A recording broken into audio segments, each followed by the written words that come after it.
Man, it was a great Champions League week, no? It was bangers only week. What's up? My name's Adrian, and this is, of course, UCL This week. I've been saying week a lot already. Let's talk about it all. We're talking about everything. And today's video is brought to you by my Instagram page. I'm joking, of course, but I have actually been posting much more frequently on there lately. Longtime subscribers are definitely rolling their eyes at that one. So if you want to see behind the curtain, so to speak, go ahead and follow me on there. We're only 15 followers away from 1K, or hit me up on Twitter. I'm very active on Twitter, so it's pretty easy to get a hold of me on that platform. Also, as a thank you to you guys for 100K followers on YouTube, I'll be doing a giveaway pretty soon on my Instagram account, so watch out for that. But of course, I'll announce it on here as well. Okay, to the football. Alphabetical boys in the house. Starting with PSG going away to Club Brugge in Group A, the Bad and Brugge boys. PSG scored after 7 minutes. Great ball by Di Maria, finished off by Icardi. Brugge had moments in this match, but once Mbappé came on, game over, bro. Mbappé, the super sub, scored 10 minutes after coming on, then set up Icardi's second, then scored twice more to complete his first ever hat trick. That Icardi, Mbappé, Di Maria combo is looking lethal. Di Maria with 3 assists, Mbappé with a hat trick and an assist, Icardi with a brace and looking like a threat all the time. That final ball by Di Maria for Mbappe's third was especially sexy. The other match from Group A featured Real Madrid traveling away to Galatasaray, two teams that were without a win from their opening 2 fixtures, and it was the host Galatasaray that were on the front foot immediately, with 3 incredible chances that they really should have buried. Fair play to Courtois for some of the saves he made on the night, but as the match wore on, Real Madrid looked better and better in the attack also. And while their defense didn't do a ton to change my mind about them, Toni Kroos's first half goal was the difference. Eden Hazard really should have scored when he smashed it off the bar, but that's the way it goes. A clean sheet for Thibaut, 3 points for Real Madrid, and that victory meant a lot to this team. Not only for their chances of advancing, but just for their season in general. But anyway, speaking of clean sheets, PSG has yet to concede a goal as they sit top of the table with 3 wins from 3. Madrid move into second on 4 points, while Club Brugge are just 2 points behind them. The Germanic tribe called Bayern Munich ventured to Greece for the siege of Piraeus to conquer Olympiakos on Tuesday. In the first half, Bayern absolutely smothered Olympiakos, but had problems in the finishing department. Yes, I feel like I say this in every video now, but yes, Robert Lewandowski scored for Bayern twice, actually. Those were his 17th and 18th goals in just 13 appearances so far this season across all competitions. Staggering goal-scoring form. But there's a challenger on the horizon. Tolisso added one later to make it 3-1, but that Bayern defense remains a problem as Olympiakos improved massively in the second half and brought it to 3-2. Bayern hold on, but they have conceded 2 goals in each of their last 5 matches. Not good at all, and you have to wonder, when and if Lewandowski's form cools off, will Bayern start dropping points? More points? Tottenham were winless coming into their match at home against Red Star. They had a victory over Olympiakos to their name, so 3 points were absolutely vital to Tottenham's hopes of advancing. Well, safe to say they passed the test and moved past their 7-2 loss as Eric Lamela, Son Heung-min, Harry Kane, and Tanguy Ndombele were the standouts in a 5-0 win. Braces for Son and Kane, and braces of assists, Ndombele and Lamela. Great display from Tottenham as they really could have won 7 or 8-0 in this one. Here's looking at you, Lamela, with the absolute blunders with the match at 3-0. And when Red Star had a good spell of pressure in the first half and later in the second, Gazzaniga was sharp. 5 saves on the night for him and a clean sheet. Who needs Hugo Lloris? Am I right? So the Group B landscape sees Bayern on top with a perfect record. Spurs move 1 point ahead of Red Star, and Olympiakos are Olympiakos with 1 point. I don't actually think that they're whack. I just thought Olympiakos sounded kind of funny. Olympiakos, love ya. Group C, into my biggest disappointment of the Champions League so far, Atalanta. Man, they've been way worse than I expected. They went away to Manchester City and got absolutely dunked on 5-1. I mean, things looked promising when Atalanta carved out a couple of chances early, and then they took the lead in the 28th minute through a penalty, but from there, Mr. Clinical himself, Sergio Aguero, put City ahead in a fast 4-minute spell where he scored a brace, making up for that skied effort earlier after that great setup from Foden. Speaking of Clinical though, all praise to the king of Northwest London, Sterling. This guy has reached heights that I didn't think I would ever see from him. Stunning second half hat trick to go with his assist from earlier, and in winning the penalty that Aguero converted. Performances from Sterling and Foden were amazing. 5 goals in 35 minutes from City. Atalanta are the big disappointments of this UCL campaign though. Dinamo Zagreb and Shakhtar are the perfect matchup as they drew 2-2 on the night in Donetsk. Dani Olmo, what a talent he is. I wish that Benfica took the pursuit of him seriously. And Mislav Orsic scored for Dinamo. And had Dodo not saved the day for Shakhtar, Dinamo would have had a huge win on the road. But 2-2 the final, even on the night, and those two are even in the standings as well. They're on 4 points apiece. City with a perfect record and only 1 goal conceded, by the way. And Atalanta, the absolute wastemen right now with 0 points. Here I was predicting that they would take second, and that's looking nigh impossible for them at the moment. They need to have a huge result against City and then win the rest of their matches, basically. Not impossible, but we'll see.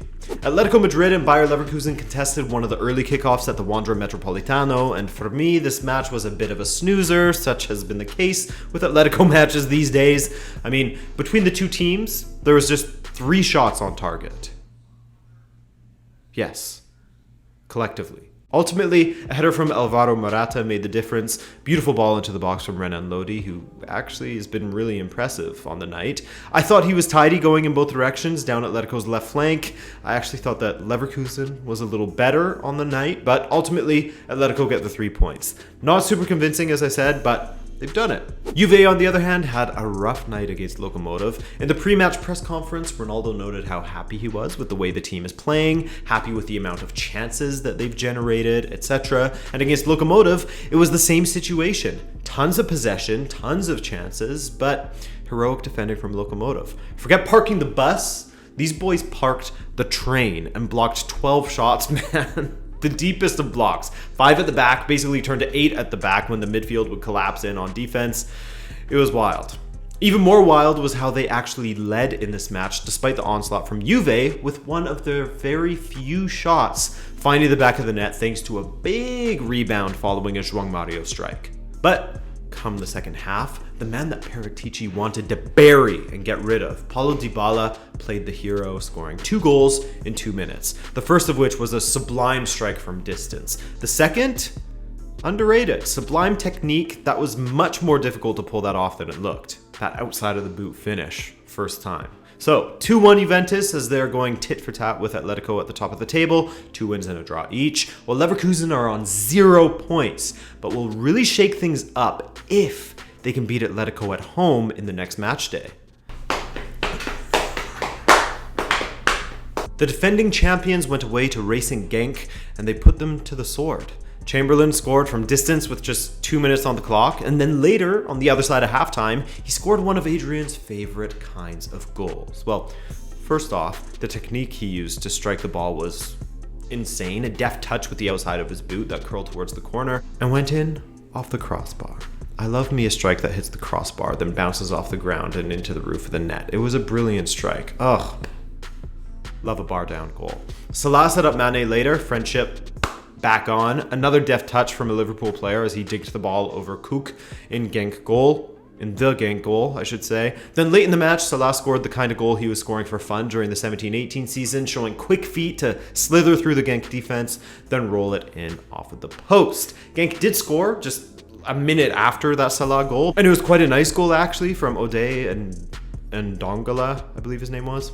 4-1 was the final score. No shock there, really. Napoli and Salzburg played an extremely close match as Håland scored just 8 minutes in, but it was called back for offside. Unfortunate, but the right call as he was miles offside when the ball was initially struck, even though it bounced off of 2 Napoli defenders.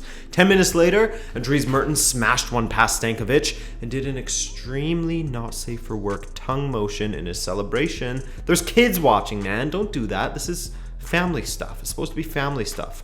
Håland did get his goal later, a penalty as Salzburg and Napoli traded goals back and forth. Then it was Mertens' turn to score as he scored a goal to take him actually past Diego Maradona in Napoli's all-time scoring list. And I think he's just 5 behind Hamšík now as well.